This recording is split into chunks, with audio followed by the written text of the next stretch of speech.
Welcome to crime victims. వాళ్ళ ఆర్థిక కష్టాలే వాళ్ళకి పెట్టుబడి. తక్కువ సమయంలో ఎక్కువ డబ్బు సంపాదించాలంటూ ఎలా సంపాదించుకోవాలో మార్గం చూపుతామంటూ వాళ్ళని బుట్టలో వేస్తారు. గల్ఫ్లో ఉద్యోగాల పేరు మీద లేదా ముంబైలో మంచి ఉద్యోగాలంటూ వాళ్ళని తీసుకువెళ్ళి అక్కడ వ్యభిచార కూపంలో తోసేస్తారు. కాదు పోదంటే మత్తు మంది ఇచ్చి మరీ బలవంతంగా వ్యభిచారాలు దింపుతారు.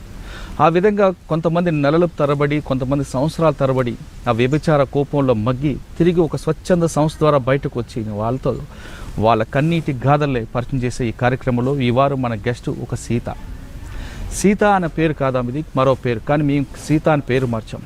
ఆ సీత పడ్డ కష్టాలు అన్నీ ఇన్ని కావు. భర్త అనారోగ్యం కావడం వల్ల డబ్బులు సంపాదించాలనే ఉద్దేశంతో ఒక బ్రోకర్ మాటలు నమ్మి ఆమె ముంబై వెళ్ళి అక్కడ వ్యభిచార కోపంలో బలైపోయింది. దాదాపు 5 నెలల పాటు ఆమె ఎలాంటి నరకం పడింది, ఆ బ్రోకర్ ఎలాంటి మాయ మాటలు చెప్పి ఆమెని ఆ వ్యభిచార రొంపిలోకి దింపాడనే విషయాల్ని ఆ సీతని అడిగి తెలుసుకున్నాం. సీత, నమస్తే అమ్మ.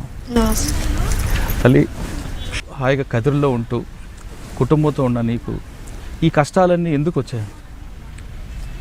అసలు ఈ కష్టాలు, బొంబాయి వెళ్ళే కష్టాల ముందు ఒకసారి నీ కుటుంబం గురించి. నా మూడు అనాథ అయితే కాలేజ్ పడిపోయింది.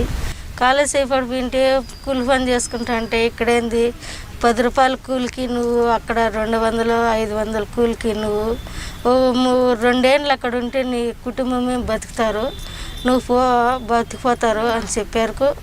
నేను మోసపోయి వాళ్ళ మాటిని నేను పోయినాను. పోయేటప్పుడు కానీ మా పేరు చెప్పొద్దు, మీరు ఏమిటి పోతున్నారు, ఎక్కడ పోతున్నారు అంటే ఏదో మా బతుకు గురించి పోతాను అని చెప్పండి అన్నారు. పోలీసు వాళ్ళు లేదంటే ఎవరిని అడిగినా కానీ మా పేర్లు చెప్పొద్దు అన్నారు. సరేలే అని నా ధైర్యంతో నేను పోయినాను. పోతే ఒగిల్లు అని చెప్పి నాకు మాస్క్ ఉద్యోగం చెప్పి తీసుకెళ్ళారు. ఇంటి పని అని, ఇంట్లో పని అని, వంట చేసేకనే పిలిచిపోయినారు. 3 వాళ్ళు ఉండేది. అవి మా డాక్టర్ అట్లా ఇట్లా అన్నారు. సరేలే మన ఇంట్లో చేసుకున్నట్లే కదా ఆడ చేసేదని నేను మాసిపోయినాను.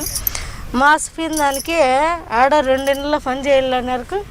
ఈ రంజాన్ నెలలో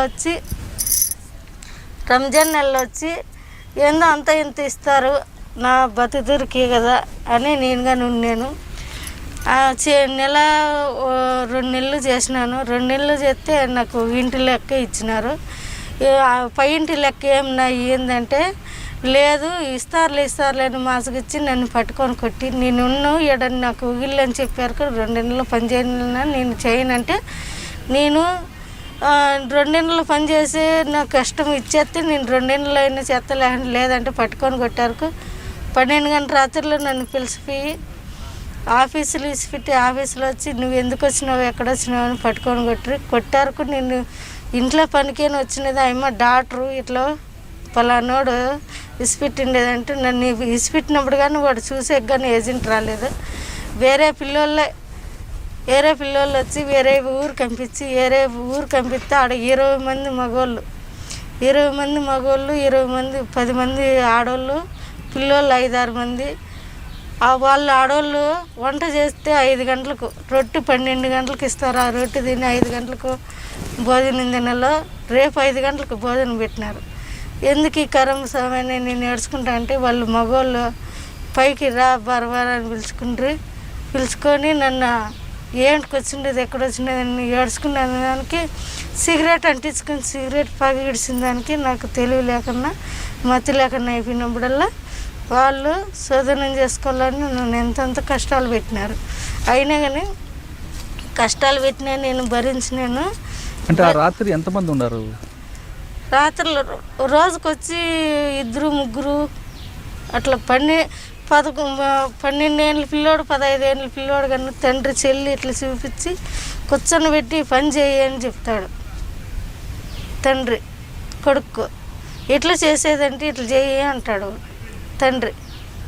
సరే నా బిడ్డ కన్నా చిన్నోనే కదరా నా కొడుకు అనుకుని నా మనసులో తిట్టుకున్నా. నేను నన్ను పట్టుకొని కొట్టి ఎఫ్సర్కి ఆ పని చేసినాడు. వానికి ఏజెంట్కి చెప్పినాను ఎందుకు నా ఈ పని చేసే కన్నా నువ్వు అక్కడ మన ఇండియాలో లేదా ఈ పని చేసుకున్నట్టుకంటే ఎంతో డబ్బు సంపాదించుకోవచ్చు కదా మన ఇండియాలో. ఇట్లా పనికి నేను వచ్చిండేదంటే వాళ్ళు ఏం పని చెప్తే ఆ పని చేయాలమ్మా, నువ్వు ఎందుకు వచ్చినావు, నీ చేత అయితే నువ్వే పో నీ ఇండియాకు అన్నాడు.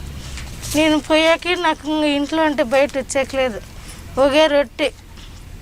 బాత్రూమ్ లేకపోయి దొంగగా తినాలంటే కానిపని.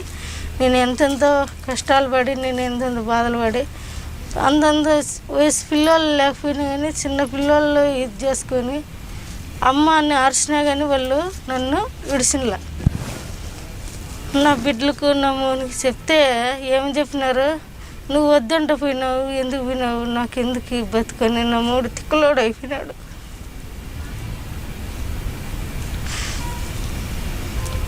తిక్కలోడు అయిపోయినాడు.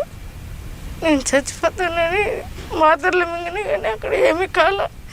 వాళ్ళు మాత్రలు ఇచ్చినా కానీ వాళ్ళు మాత్రలు ఇచ్చినారు. మింగు జ్వరం వస్తుంటే మింగు అంటే అన్నీ మింగేసినా ఏం కాలేదు. వాళ్ళు వచ్చేటప్పుడు వాళ్ళ ఆయన అన్నాడు, ముసలాడు, 2 రోజులకి వచ్చేస్తానని వానికి ఏజెంట్ కానీ చెప్పినాడు. వద్దు నాకు ఏమో వేరే కావాలన్నాడు. అయినా వంగలేదని వానికి ఎగురు తన్నింటే నేను గోడకు బిగిపడినాడు. గోడకు బూడ్చ కట్టింది, నన్ను చంపేయాలని కట్టి తీసుకొని వచ్చినాడు కొట్టేయాలని. నేనేం చేసిన ఎప్పుడు పెళ్ళంతాకి వెళ్ళిపోయినా కొడతాడని వానికి ఈజాల మీద తన్నేసిన. తన్నిన దానికి వానికి అవతల పోయి పడినాడు. అవి ఈజాలన్నీ వాసిపోయినాయని ఆసుపత్రి పిలిచిపోయి నన్ను పట్టుకొని కొట్టి నాకు ఇవన్నీ కొరికినాడు వాడు. తండ్రా కొడుక? తండ్రి. నువ్వు బాగున్నావు, నువ్వు ఎందుకు పోతావు ఇండియాకు అని నన్ను నా మాట నువ్వని వాడు కొరికి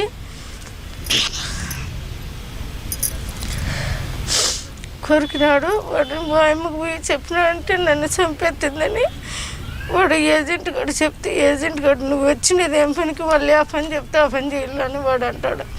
నాకేం కరం ఉన్న ఇదంతా ఇట్లా పని చేసుకునే కంటే నువ్వు ఎందుకు వచ్చి నువ్వు ఎక్కడ వచ్చినావు అని వేరే ఇంటికి జరిపించుంటే వేరే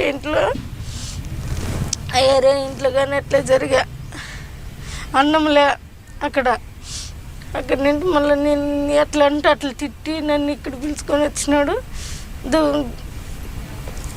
ఎయిర్ ఫోర్స్లో ఎక్కరానాక ఎయిర్ ఫోర్స్లో నేను ఏమన్నానంటే ఇట్లా పని చేసే కన్నా అక్కడ చేసేది మేలు కదా, ఎందుకు రాళ్ళు ఇక్కడ అన్నంలే, అక్కడ అన్నం పెట్టరు, కుక్కల రూమ్లో దాంకొని వేరే పిల్లోడు అక్కడ హైదరాబాద్ పిల్లోడు ఆ పిల్లోడు దాటిచ్చి ఆఫీస్కి పిలుచుకొచ్చి వాళ్ళకి ముందుండి పాస్పోర్ట్ వచ్చినది వాళ్ళ ఇంట్లో ఉన్నది, వాళ్ళు పిలుచుకొచ్చి ఆఫీసులో కానీ పడేసినది.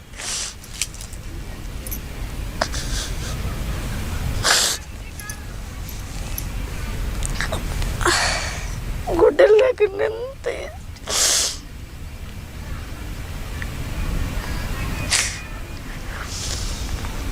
గుడ్డలు లేకుండా నింపిరే పెద్దలుతానే నన్ను. బట్టలు లేకుండా మీకు ఉంచారా రూమ్లో?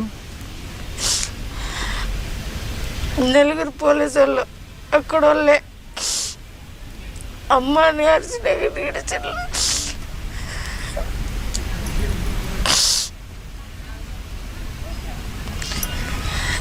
మాకేం కరం వచ్చింది. నేను నమ్మూరు చెప్తే నమ్మూడు పట్టుకున్నాడు, తిక్కలాడు అట్లా అయిపోయినాడు.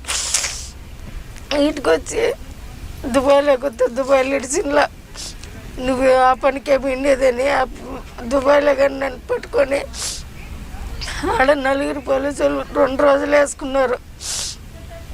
బెంగళూరుకి ఎక్కించినారు. బెంగళూరుకి వస్తే బెంగళూరులో కానీ నువ్వు వాళ్ళ కన్నడలో మాట్లాడితే లేదు, నువ్వు పోయిండేది ఆ పనికేను, మా దగ్గరకు వస్తే మేము ఇసి పెడతాం లేకుంటే లేదంట. కదా మన బాంబాయి నుండి బెంగళూరు వచ్చావా? బెంగళూరు పంపించినారు. బాంబాయి నుండి అంటే బాంబాయిలో మీరు ఏ ఏరియాలో? దుబాయ్లో ఉంటే. దుబాయ్ నుంచి బెంగళూరు వచ్చావు. దుబాయ్లో అంటే షేక్ కొడుకు మీతో ఉండేవారా? అడుగు రానాక కానీ పోలీసులు ఇడిసిలో ఆడగాని నన్ను 4 పోలీసులు. దుబాయ్లో తండ్రి కొడుకు ఇద్దరు మీతో ఇది అది చాలా దౌర్భాగ్యం కదా. కొడుకులే కాదు సార్ వచ్చేది, కొడుకులు వాళ్ళ బంధువులు కానీ బంధువులు ఇస్తారు. వంట మనిషి వచ్చిందంటే బంధువులు చూసే కొన్ని వస్తారా, వాళ్ళ దగ్గర గన్ను బొమ్మంటారు. అన్నం పెట్టరు, మళ్ళా చేస్తూనే ఉండాల. వాళ్ళకి టీలు ఎత్తుకొని పోతే టీలు ఎత్తుకొని పోయినప్పుడు వాళ్ళ రూమ్లోకి పోయినప్పుడు పట్టుకుంటారు. దడకలు పెట్టేసి వచ్చినామనుకో సిగరెట్ అదర అంటించేస్తారు, పగిడిచేస్తారు. పగిడిచినప్పుడు మనకు మతి లేకుండా అయిపోతుంది. మతి లేకుండా అయిపోయినప్పుడు మనం ఇంకేం చేసినా జోమ్ అయిపోయింటుంది మగమంతా, ఏం మాట్లాడకే లేదు. ఆ ఇంట్లో మీరు కాకుండా ఇంకా వేరే మహిళలు ఎవరు ఉన్నారా? వాళ్ళ ఇంటి వాళ్ళు ఉన్నారు. వాళ్ళు ఏమొచ్చారా? వాళ్ళ ఇంటి వాళ్ళు ఇంకా చెల్లెళ్ళు అక్కగారు అట్లా ఉంటారు కదా, వాళ్ళు ఏమన్నారు, మేము ఎందుకు తీసుకుండేది నిన్ను, మాకు కావాలనే కదా మిమ్మల్ని తీసుకుండేది. అంటే వాళ్ళ దృష్టిలో వంట మనిషి అంటే సెక్స్ చేయాల్సిందేనా? వంట మనిషి ఎవరన్నా కానీ వాళ్ళ చదువుని మేపాల్సిందే. నాకు కష్టాలు పెట్టినట్లు అందరికీ అట్లా కష్టాలు వద్దని నేను ఇండియాకి వచ్చి నేను కనీసం ఎంత లేదన్నా ఒక 300 మందిని ఆపినాను. 300 మంది అక్కడ ఉండేవాళ్ళం కానీ ఇది చేసిన పాస్పోర్ట్ 20 మంది దాకా చేపించుంటే వాళ్ళని పానీకం చేసేసిన. నాకు ఎట్లా కష్టాలు పెట్టినారు, మీకు అట్లా ఆ కరం వద్దు, ఆ బాధ్యత వద్దు, ఇక్కడే నిలిచిపోండి. నా అట్లా నేనంటే కష్టాలు పడవచ్చు, నా అట్లా చెడిపోద్దండి అని నేను ఆపేసిన సార్ అంతమందినైనా. కదమ్మా, అక్కడికి వెళ్ళావు, డబ్బుల కోసం వెళ్ళావు, భర్త ఆరోగ్యం బాగాలేదు, డబ్బులు సంపాదించాలని ఆ బ్రోకర్ మాటలమ్మి నువ్వు దుబాయ్ వెళ్ళావు. శారీరకంగా నువ్వు చిత్రహింసలు పెట్టారు, కనీసం డబ్బులని ఇచ్చారా? డబ్బులు వీటికి రానాక కేసు పెట్టినాక ఏజెంట్ గారు 60,000 ఇచ్చినాడు సార్. అంటే 60,000 రూపాయల కోసం నువ్వు 6 నెలలు నరకం అనిపించావు? నరకం ఆడిచ్చిన. ఆ నరకంగాని నన్ను చంపేసింటే పైన ఊరు వేసినారు సార్. నన్ను ఇంత కిటికీ ఉందా, కిటికీలో ఇట్లా దిగేసి కాళ్ళు పట్టుకున్నారు. కాళ్ళుగా నిడిచింటే నేను పైసలు అయిపోయింది. 10 అప్టారు కాళ్ళు దిగేసినారు కిటికీకి. ఇందులో ఇంకా లాగుంటు మనిషిని ఆ కిటికీలో దూరేసినారు, తాడు వేసేసినారు. అంత చిత్రహింస వాళ్ళ మాట వినలేదు. ఇప్పుడు నువ్వే ఉండవు, నీకు ఒంటరిగా చిక్కినా అంటే నువ్వు ఇసిపెడతావా? ఇసిపెట్టావు కదా. ఆ మాటకు నేను అట్లా పని చేసేదాన్ని కాదు, నేను ఇంట్లో వంట చేసేకి వచ్చిండేదంటే, నువ్వు ఇట్లా దానివే, నువ్వు చూద్దాం నువ్వు ఎట్లా పతి పడతావు నువ్వు అని నాకు ఉర్రేని విన్నారు వాళ్ళు. ఉర్రేసి మా నెత్తుంది సార్, ఆటింటి కిందకి దిగేయాలని వచ్చినారు. మళ్ళీ పెళ్ళాము వాళ్ళందరూ కాళ్ళు పట్టుకొని పోతే మాకు కాళ్ళు పట్టుకొని ఎన్నికి ఎత్తామని బరబరా కొట్టేసినారు. కొట్టేసి సెల్లు గుంజుకొని నీళ్ళు బాత్రూంలో నీళ్ళు దాపించున్నారు సార్. నాకు బాత్రూంలో నీళ్ళు మాయమ్మ అంటే లేదు, బాత్రూంలో నీళ్ళు తెచ్చుకోమని తాగిచ్చినారు. బిడ్డకి తెచ్చిన బాటిల్ ఉంటాయి కదా, ఆ బాటిల్ నాకు నీళ్ళు అనేది ఇచ్చిన. బోకులు కడిగేతాను నీళ్ళు పెట్టుకోవాలా, ఫ్రిడ్జ్లో పెట్టుకోవాలా, తాగల్లా. ఈ పొద్దు 5 గంటలకు అన్నం పెడితే రేపు 5 గంటలకు అన్నం పెట్టినారు. అంత రొట్టె ఇస్తారు, ఆ రొట్టె తినుకుంటా. ఈ పొద్దు వారం చేసింది అనుకో కూర, వారం ఉందనుకో కూర చేయదు. ఏదన్నా చేసుకొని తిన్నానంటే పట్టుకొని కొట్టేస్తుంది నన్ను. అమ్మ ఎందుకు చేసుకొని తింటాను, మా ఎరుకలేంది అని భలే కష్టాలు పెట్టినారు సార్. నా కష్టాలు ఊరికి లేకుండా నా ఏకట్లా సట్లు పడకుండా వాళ్ళకి ఏందో నా ఇట్లా ఆడడానికి సహాయం చేద్దామని నేను అక్కడి నుండి వచ్చినప్పుడు ఎంతమందిని ఆపినాయి, ఎంతమందికి సహాయం చేసిన. నేను నా ఏకట్లా 20 మంది ఆపేసిన. పాస్పోర్టులు చేపించుకున్న వాళ్ళకి కానీ పాస్పోర్ట్ వద్దమ్మా, ఇట్లా అసట్లు పడుతున్నారు, ఇట్లా బాధలు పడుతున్నారు. అందరూ మొగులకు బిడ్డలకి ఏం చేస్తారంటే వాళ్ళు ముట్టుకోరు, ఏం ముట్టుకోరు. అవి మాకు బాగా జరుగుతుంది అంటాము. అక్కడ ఏమో అసట్లు పడి వచ్చి మేము చాలా మంది గల్ఫ్ దుబాయ్కి వెళ్ళి అక్కడ డబ్బులు సంపాదించుకొని వస్తున్నామని చెప్తుంటారు, అది వాస్తవం కాదా? అదే సార్, ఇంకా వాళ్ళకు లొంగిపోయి మాకు డబ్బే కావాలనుకుంటూ వాళ్ళ కిందకి పోయి మనం సంపాదించుకోవచ్చు. మాకు ఆ కష్టాలు వద్దు, అది పోయేది వద్దులు అనుకున్నట్టుకుంటే నా ఎట్లా వచ్చేయచ్చు.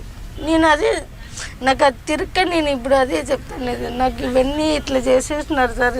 గాయాలు కానీ మా మేడం చూపించిన నేను మొత్తం అంతా పోలీసు వాళ్ళకి కానీ చూపించిన. ఇప్పుడు మంజుల మేడం అంటే ఆయమ్మకి కానీ చూపించిన నేను. అంటే అక్కడ ఆ మహిళలు లేక లేదు ఇక్కడ నుంచి వాళ్ళ మీద ఎందుకు వాళ్ళకి అంత ఇంట్రెస్ట్? అక్కడ వాళ్ళు తెల్లగా ఉంటారో వాళ్ళకి ఇంట్రెస్ట్ ఉండదు. మనమంటే ఇండియా వాళ్ళు అంటే బాగా పొగురు మంచికి ఆకారం బాగుంటుందని మన ఇండియాలో వాళ్ళు బాగా వాడుకుండేది అక్కడ. మనకు పొగురు ఎక్కువ, వాళ్ళకి పొగురు తక్కువ. అందుకు అంటే ఇండియా నుంచి వంట మనిషి వచ్చిందంటే వాళ్ళకి ఇంకా నుంచి ఏడుని చుట్టాలు వెళ్ళుతారు. వాళ్ళు మొత్తం వాళ్ళు పాత బంధుత్వం ఉన్నీళ్ళే వాళ్ళు వెళ్ళుతారు వంట మనిషి వచ్చినారంటే. అంటే వంట కోసమా లేదంటే వేరే వర్క్ కోసం? వంట చేసేకి వంట మంచే, ఎఫ్సార్ చేసేకి వంట మంచే. వాళ్ళు ఆడవాళ్ళు కానీ మేము కొత్తగా పోయినాం కదా, ఆడవాళ్ళు కానీ ఇసిపెట్టేసి బాగా ఊర్లు తిరుగుతారు. ఊర్లు తిరిగేది ఎట్లా అంటే మమ్మల్ని కనిపెట్టాలని, వాళ్ళు ఏం చేస్తారు ఎక్కడ చేస్తారని మమ్మల్ని కనిపెట్టాలని చూస్తారు. ఈ మగవాళ్ళు ఏం చేస్తారు, కెమెరా పెట్టేసి ఉంటారు. వాళ్ళు ఆడవాళ్ళు వచ్చేది రాంది చూసుకొని మా దగ్గరకు వస్తారు. ఆ కెమెరాలో పలాంతాను ఎలవరినని వాళ్ళ కెమెరాలో తెలిసిపోతుంది. అప్పుడు మమ్మల్ని రూమ్లో ఉంటే చిన్నగా ఎత్తుకొచ్చిన పండేసిపోతారు, లేకుంటే చిన్నగా పంపించేస్తారు మా రూమ్లోకి. అట్లా నేను ఎన్నో దఫాలు చూసిన. అది కానీ నీ ఉన్న ప్రాంతంలో మిగతా వాళ్ళకు కూడా ఇదే కష్టాలు ఉన్నాయి? ఇదే కష్టాలు ఉండే సార్. ఊరికి మంచిగా బాగుంది, మాకు బాగా జరుగుతుంది అని చెప్పమని సార్. నేను కానీ మీరు ఏం కావాల్సిన తాగంటే ఇప్పుడు కావాల్సిన తాగే చచ్చిపోతాం. నాయగా అట్లా ఇది చెప్తారు అమ్మ చేసిందే కానీ మేము చేయలేదని చెప్పమను. ఏ కురాన్ బుక్ అయినా ఎత్తుకోమను, దేవుని బుక్ అయినా ఎత్తుకోమను, దేవునితో పవనం చేయమని. నేను ఏంది కావాల్సినది ఇప్పుడే కావాల్సినది తాగి చచ్చిపోతాను. అందరికీ అదే పనే. ఇప్పుడు అక్కడి నుంచి బెంగళూరు వచ్చావు, బెంగళూరు నుంచి మళ్ళీ ప్రాంతం చేరుకున్నావు. చేరుకున్న టైంలో ఇక్కడ నేను మళ్ళీ ఏ విధంగా ఆదరించారు మీ కుటుంబ సభ్యులు? మా బానేజీ మేడం అనుకొని ఇట్లే అవసరాలు పడి బాధలు పడుతుంటే వాళ్ళు ఏజెంట్లు వచ్చి ఏం చేసినారు, మా లెక్క కడితేనే 1.5 లక్ష అయింది, మా లెక్క మాకు కడితేనే అని వాళ్ళ వీళ్ళందరినీ సిపిఎం వాళ్ళు, రాజకీయ వాళ్ళు, పెద్ద మనుషులు అందరినీ పిలుచుకొచ్చి మమ్మల్ని బెదిరిస్తే మేము నువ్వు ఆ పొద్దు ఏమని చెప్పినావు, ఫ్రీగానే చెప్పి పంపించి నన్ను అమ్మేసినావు. 5 లక్షలకు అమ్మేసినాడు సార్. 5 లక్షలకు అమ్మేసుకొని నువ్వు లెక్క నెల జీతం ఇమ్మంటే అమ్మ 5 ఏళ్ళ వరకు ఇవ్వు, 2.5 సంవత్సరం నీకు 2.5 సంవత్సరం అయిపోతే నువ్వు ఇండియాకి వెళ్ళిపోవాలని రాసిచ్చినావు. నేను 5 లక్షలకు అమ్ముకున్నావు. నేనేం తప్పు చేసినానని నువ్వు 5 లక్షలకు అమ్ముకుండేకి? నా బిడ్డలు నా 3 ఏమైపోవాలా? నువ్వు నెల 22,000 అని చెప్పినావు. నా మూనికి జీతం ఇచ్చేయాలి కదా నువ్వు నీకన్నా. నువ్వు 5 నెలలు 5.5 సంవత్సరం 5.5 నెలలు పని చేయించుకొని 2 నెలల్లో ఎంత అవుతుందో అప్పుడు చెప్పండి నాకు జీతం ఎంత అవుతుందో. 5.5 నెలలు చేసిన 2 నెలల్లో నా లెక్క ఎంత అవుతుంది? నెలకు 22,000 అన్నావు. అప్పటికి ఎంత ఇంట్లోనే నాకు 44,000 వచ్చింది ఒక ఇంట్లో నెల లెక్కే. అట్లా ఎంత అవుతుంది? 5 నెలలు మళ్ళీ 1/2 నెలలు చేసిన ₹1 ఇలా. అదే చెప్తానులా 60,000 ఇచ్చినారు నాకు. అదే మా మేడంతో పోరాడి కలెక్టర్ తావి ఎక్కడెక్కడవి పోలీసు వాళ్ళు అందరినీ చేసి నాకు 60,000 ఇప్పించేటి. కేసు పెట్టారా? పెట్టినాం. ఒకరి మీదకి రాజీ పోయినా, ఒకరి మీదకి రాజీ బలంగా వాడిస్తేనే లెక్కలే. నువ్వు పడ్డ కష్టాలు అక్కడి నుంచి వచ్చిన తర్వాత ఇక్కడ నుండి ఎవరు వెళ్లకుండా అటువైపు నువ్వు నీ వంతుగా ఏం చేస్తున్నావు? నా వంతుకు పోవద్దని నేను ఇల్లు తిరిగి నేను పోవద్దండి అని ఎన్నికోరు చేసుకొని నాయకు అట్లా కష్టాలు పడతారు, మీరు బాధలు పడొద్దండి, నా ఇట్లా ఆడవాళ్ళు మీరు కానీ మీ ఇంట్లో ఇట్లా మళ్ళీ ఎందుకు బాధలు పడుకుంటారు, బాధలు పడొద్దండి, అవసరాలు పడొద్దండి. 10 రూపాయలు కూలే కానీ ఎంగిలి బోకులు కడుక్కొని ఇక్కడే బతుకుదాము, లేదంటే ఏమన్నా తప్పు పని చేసుకున్నా బతుకుదాము, అక్కడ పోవద్దండి, మీకు మంచిది కాదు, నా ఇట్లా నేను చెడిపినాను, మీరు చెడొద్దండి అని నిలబెట్టేసిన సార్. నేను ఒక 200-300 మంది పోతాన్న వాళ్ళు కానీ బొంబాయి, ఢిల్లీ, మెడ్రాసు, బెంగళూరు అట్లా పోయిన వాళ్ళు కానీ ఆడదాకా పోయిన వాళ్ళు కానీ నేను ఆపుకొని వచ్చిన.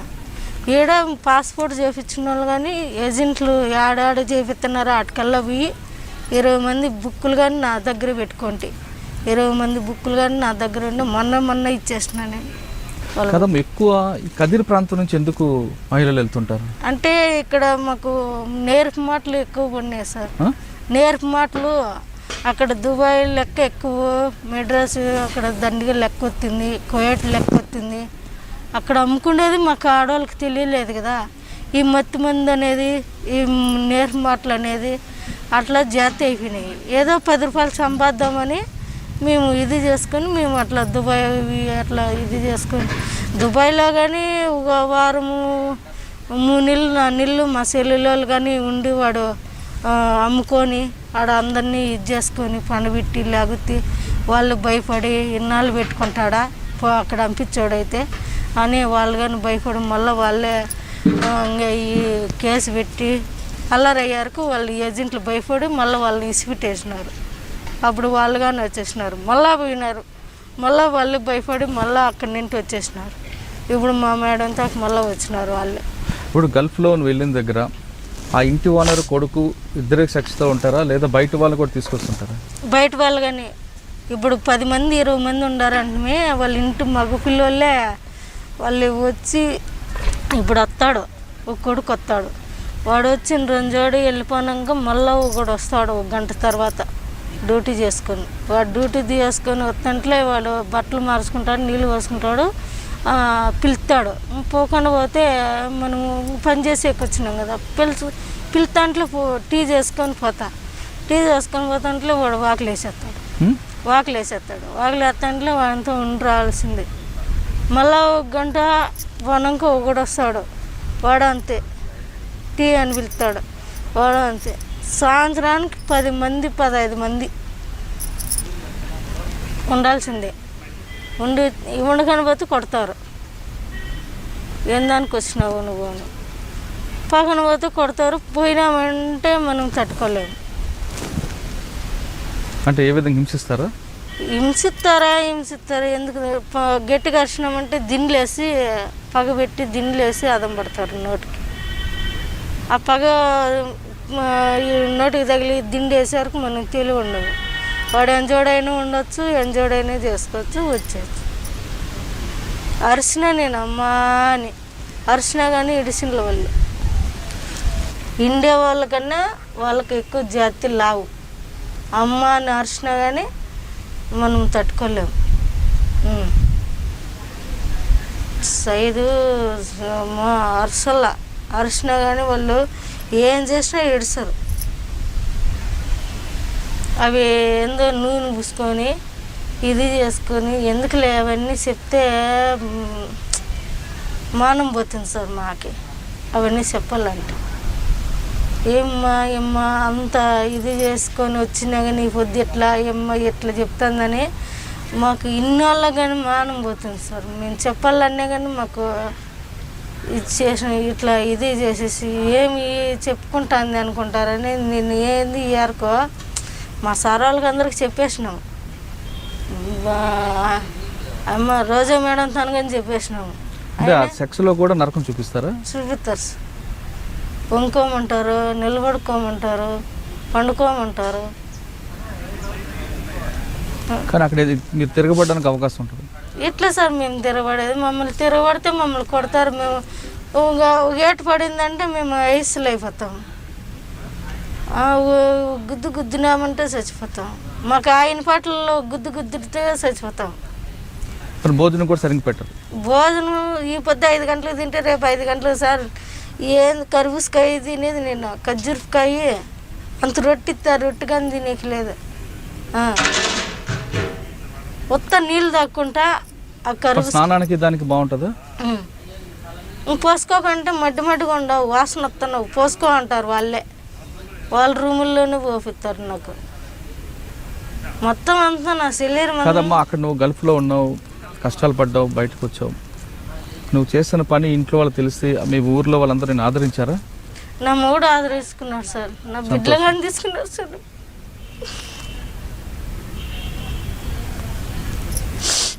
చచ్చిపోతే మా కోరు దిక్కండి, నా మొగుడు కానీ నా పెళ్ళి అవ్వకపోతే నాకు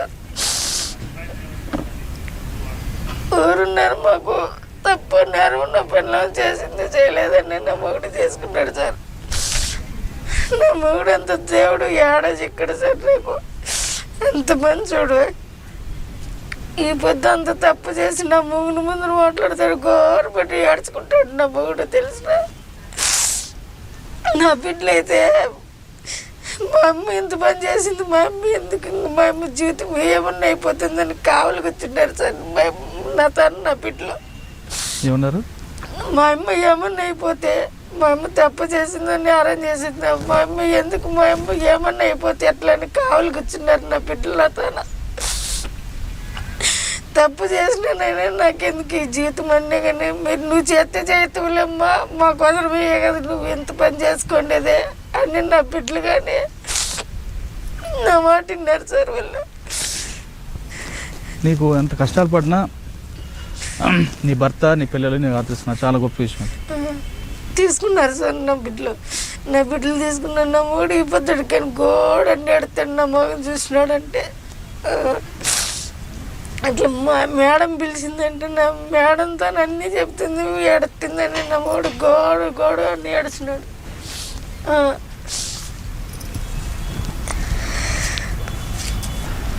అంటే నువ్వు ఎన్ని కష్టాలు పడినా నీకు భర్త పిల్లలు ఆదరించారు కాబట్టి ఆ కష్టాన్ని మర్చిపోతున్నాను. నా బిడ్డలు నా మూడు చూసి అవన్నీ మర్చిపోతుండే సార్. వీటికొచ్చి ఏజెంట్ మీద నేను కేసు పెడితే అని చెప్పినారు ఏడగాని పోలీసు వాళ్ళు కన్నా. నువ్వు అదే పనికే పోయినావు, దానికోసమే పోయిండేది. నువ్వు సంసారం అయితే ఎందుకు పోతావు వాళ్ళుగా అన్నారు సార్. నేను సంసారం పోలీసులు కూడా వీటికి వచ్చిన వాళ్ళే వాయమే అనిండేది. కానీ మళ్ళీ నేనేం తిరగబడినానంటే ఇట్లా నువ్వు అన్ని మాటకే నేనేమి నాదు, నేను తప్పు చేసే కాదు పోయిండేది, నేను ఇంట్లో పని కనిపోయినాను అని నేనంటే, నువ్వు తప్పు చేసిన దానివైతే ఇవన్నీ ఎందుకు చెప్తావు అని సెల్లో వాళ్ళు కాయించుకొని సెల్లు నేను మాట్లాడకుండా కానీ మాట్లాడినట్లు వాళ్ళు రికార్డ్ చేసుకొని వీళ్ళ ముందర పోలీసు వాళ్ళ ముందర ఆ సెల్లు పెద్ద సెల్లు ఉంది చూడు, అట్లా సెల్లు చూపించినారు సార్. నేను మాట్లాడినానని, నేను మాట్లాడంటే నా ఫోటో వచ్చింది కదా, నా ఫోటో చూపించండి నేను మాట్లాడినట్లు, నేను ఓకే చేస్తా.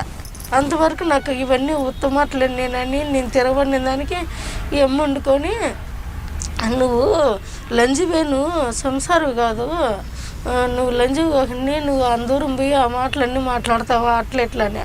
అదే బయట నువ్వు అనంతపురం పోయి సార్కి వేసి సార్కి చెప్తే, చూడండి సార్ ఇట్లా ఇట్లా మాట్లాడుతుందంటే ఎమ్మను ఎట్లంటే అట్లా చేసి ఎమ్మను ఒక 2 రోజులు 3 రోజులు మా మేడం మళ్ళీ మేడం మాట్లాడి మళ్ళీ డ్యూటీలు ఎక్కొచ్చాడు చేసింది. అట్లా వాళ్ళు ఉంటారు సార్.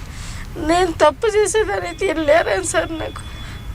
నాకెందుకు సార్ అట్లాంటివన్నీ? ఊగాలు తప్పే చేస్తాను. నా 3 కాళ్ళ చేతులు పడిపోయినాయి, నా బిడ్డలు లేత బిడ్డలు, నేను తప్పే చేస్తా సార్. నేను మంచినే కదా, నేనేమన్నా ముసలిదానా లేదండి ఏమన్నా ఇదిదానా, నేనేమన్నా మంచినే కదా, నేను ఇదే చేసేదానే కదా.